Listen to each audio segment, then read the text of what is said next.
con sao lại nằm ở đấy, ngồi ở đấy. Xem nào, bị làm sao rồi? Dậy nào. Sao rồi? Em bé nữa làm sao? Em bé có làm sao không? Dậy nào, dậy xem nào, có dậy được không nào? Cháu mệt bà. Cố lên dậy xem nào. Đi đâu mà qua đây mà nằm ngồi ở đây? Ừ? Không đi được à? Xuống nhà nhá, đi nào.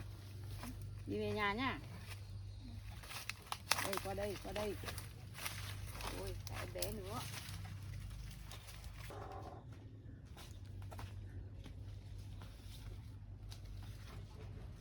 Đến đây, ngồi đây tạm.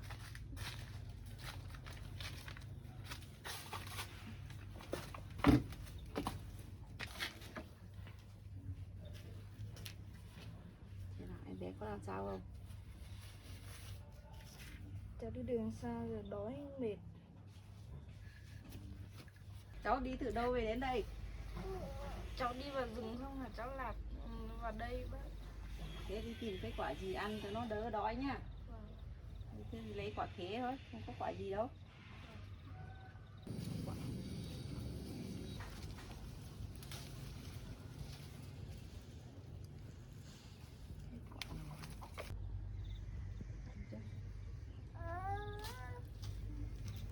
Này, vào cho quả ăn này, hai mẹ con ăn này.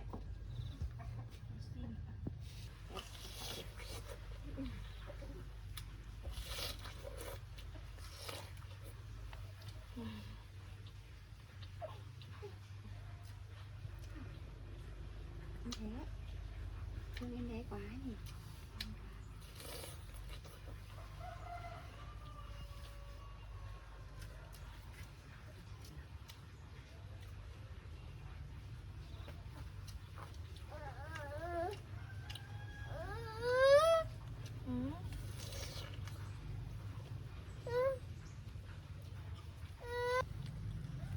Bà ở đây là ở đâu ạ? Thì cháu đi xa nhà lắm rồi, không phải ở chỗ gần nhà cháu rồi. Cháu thấy cháu cũng đi xa lắm rồi mà không biết đi đến tận đâu nữa.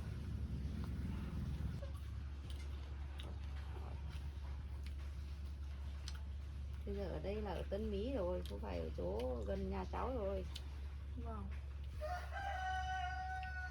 Thế hai mẹ con cứ ăn đi, ăn xong là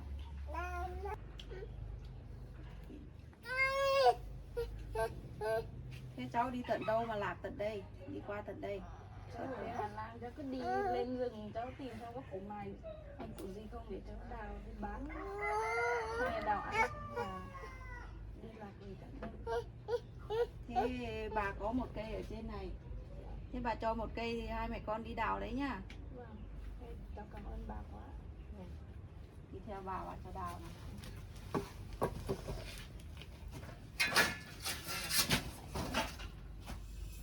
Đây bà chỉ cho không đào nhá.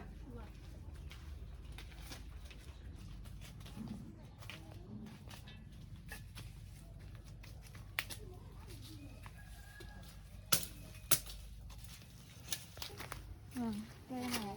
Vâng. Cháu đào.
lấy từ mấy củ thôi ạ.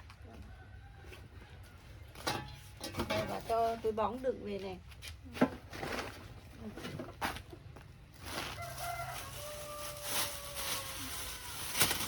Bây giờ cháu cũng khỏe rồi, bây giờ cháu xin phép về đấy. À, Không thế tìm nhá. không tìm thấy đường về lại từ cháu. Con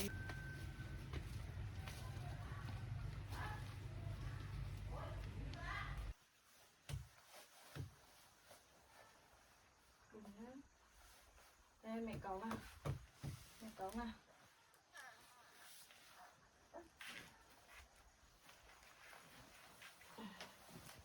Cống cống.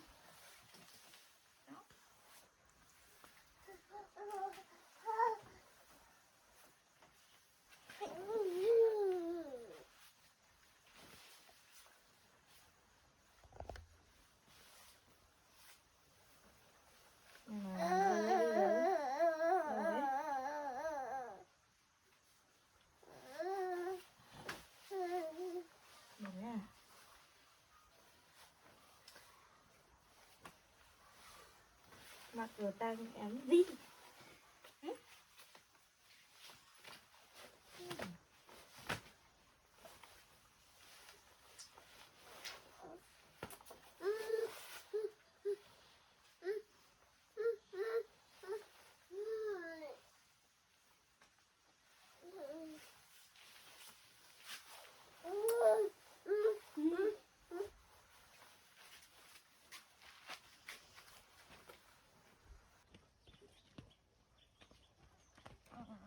Đây mẹ.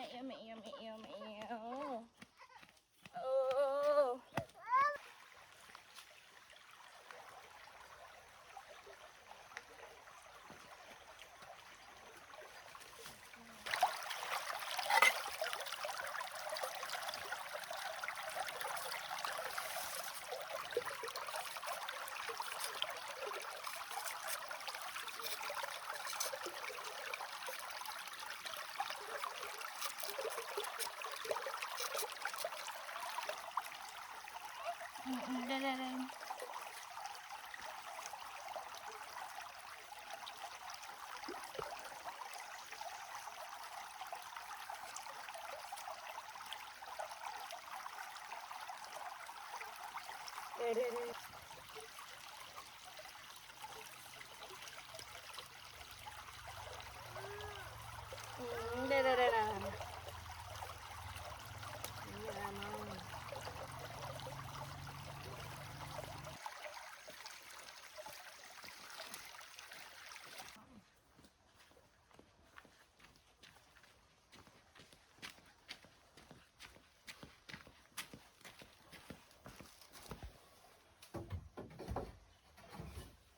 Mình cưỡi em xuống nhé.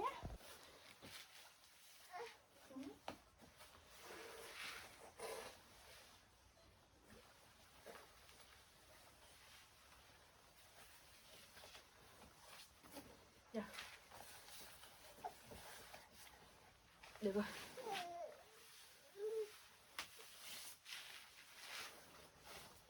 Nó mù chưa?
Hải rau nhé.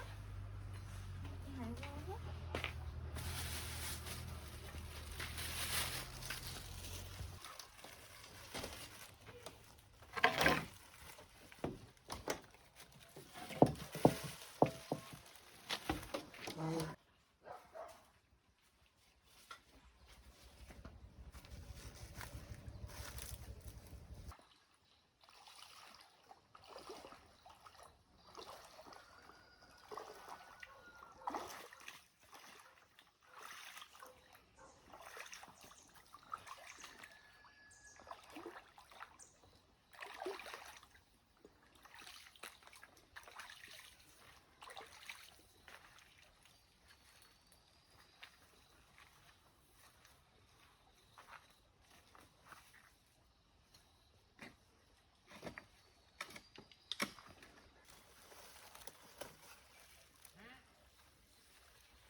Đây mẹ hái rau, mẹ hái rau nha.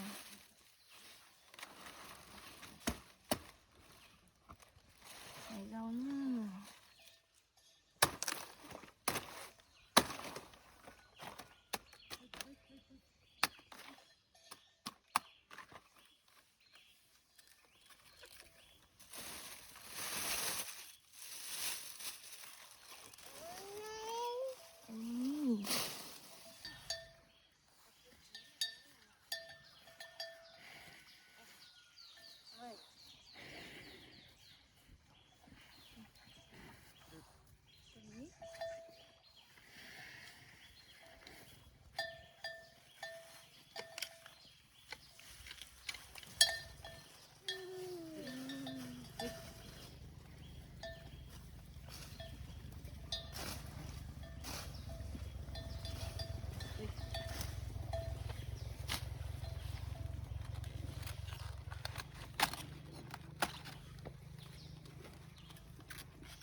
Rồi. Được.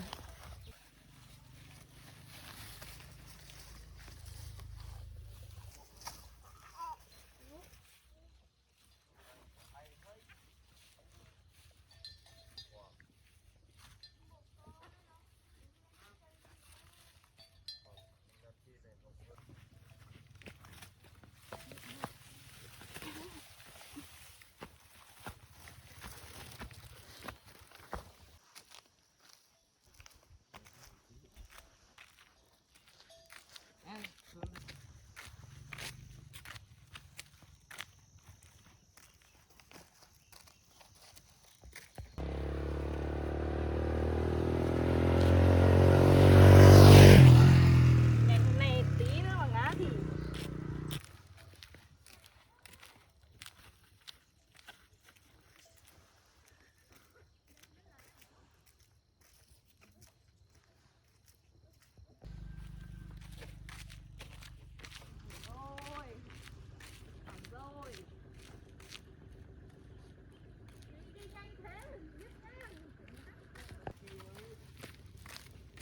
trời ơi. Trời ơi, ai bảo đi nhanh thế này, ngã chưa? Sao mà lên được nha?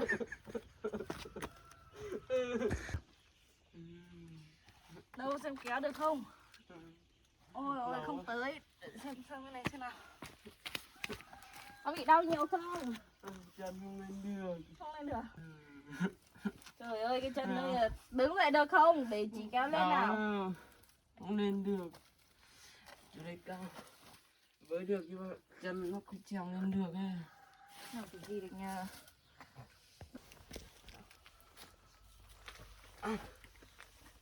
Ôi ôi ôi nặng quá.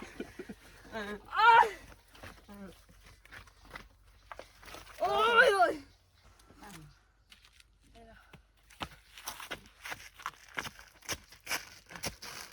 Từ chị lấy đồ chị.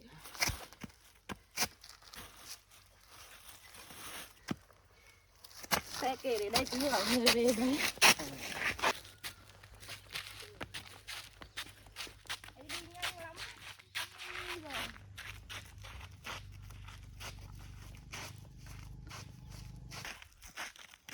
Chị thấy phụ cái xe của em. Thôi, tao thế này về xử lý vết thương đã. Xe để tí nữa đấy.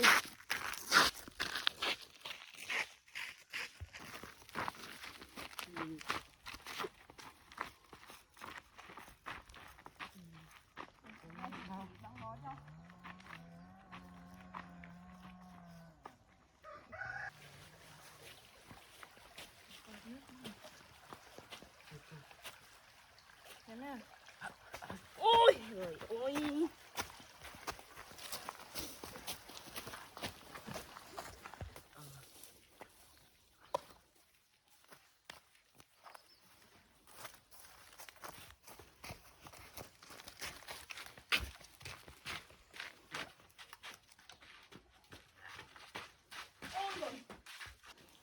Ngồi lên rồi. Chị đun nước, vết thương.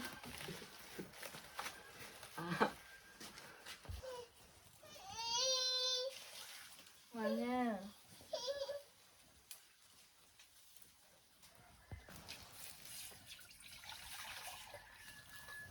Ở đấy để chị đun nước xử lý.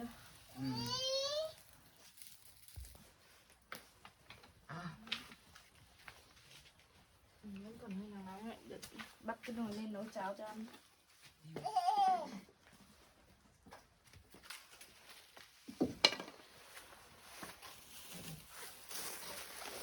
Trứng gạo.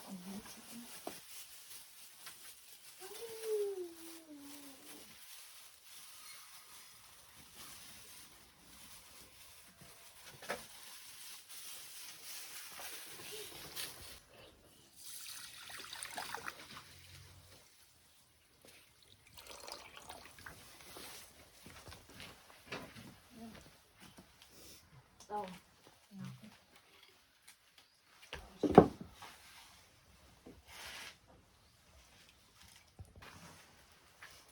Đi đâu mà đi nhanh đấy? Đi chơi. Đi chơi như kiểu ai đuổi ấy. Làm sao đi chậm thôi chứ? Nhưng mà giờ làm bạn. May mà gặp chị còn kéo lên đấy. Này.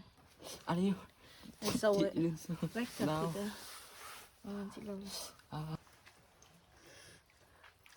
Hay. Đau quá.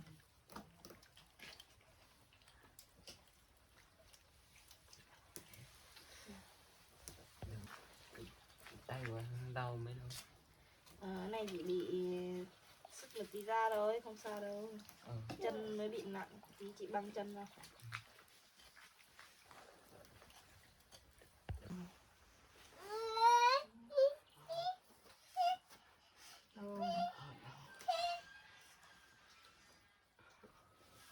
Cố chịu một tí nữa.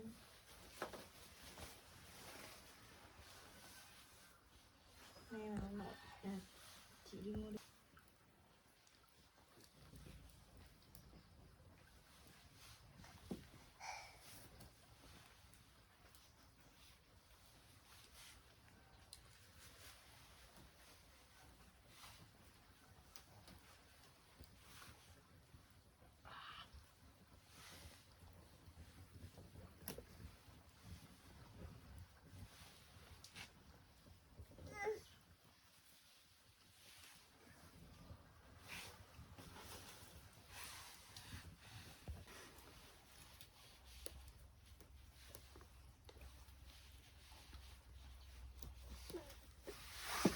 Ngồi nghỉ đấy đi.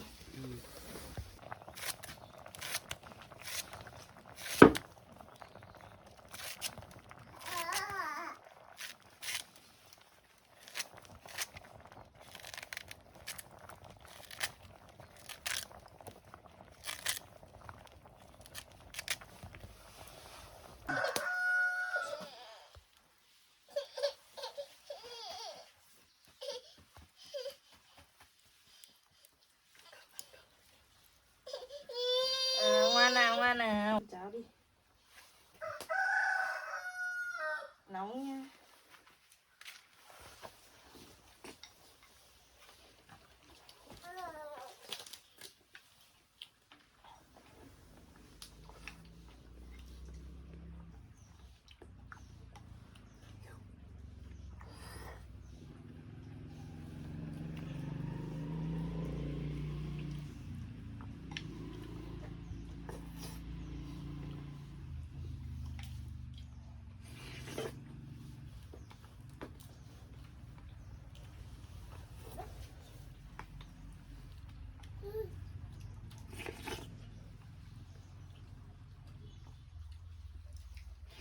Anh đi ăn no vào không đủ, ở đây vẫn còn cháo nhá.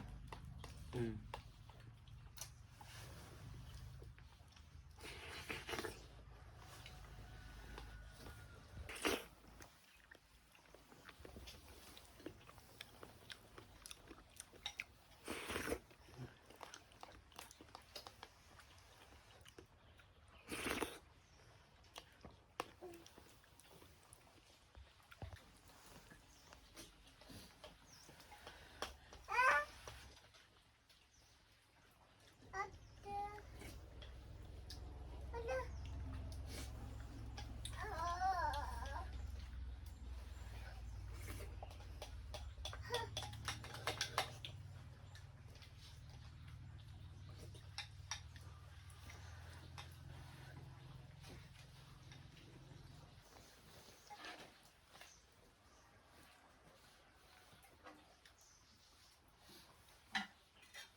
Nhà chị là có cái gì ăn đâu, cho ăn cháo trắng thôi.